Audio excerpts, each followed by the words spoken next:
There's nothing so kingly as kindness and so royal as truth. Alice Cary.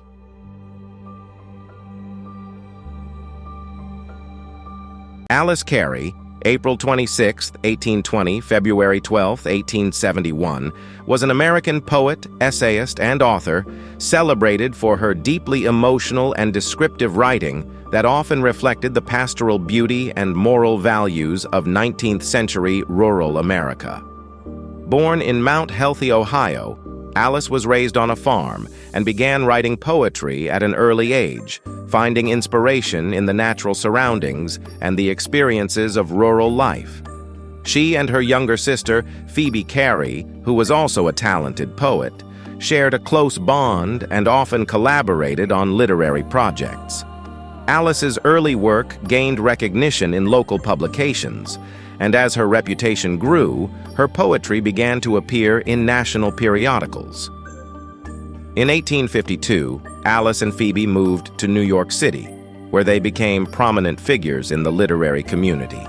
Their home became a popular gathering place for writers, intellectuals, and reformers of the time, including notable figures like Horace Greeley and John Greenleaf Whittier.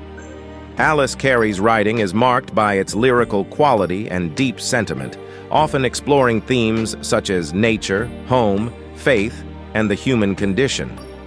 Her poetry, while sometimes melancholic, is praised for its sincerity and moral earnestness. She was a prolific writer, producing several volumes of poetry, essays, and stories throughout her career. Some of her most well-known works include Clover Nook Papers, a collection of short stories set in rural Ohio, and her numerous poems that were widely published and anthologized. In addition to her literary achievements, Alice Cary was also an advocate for social causes, particularly women's rights and abolitionism. Her work often reflected her progressive views and her commitment to social justice. Alice Cary's legacy is one of a pioneering female voice in American literature.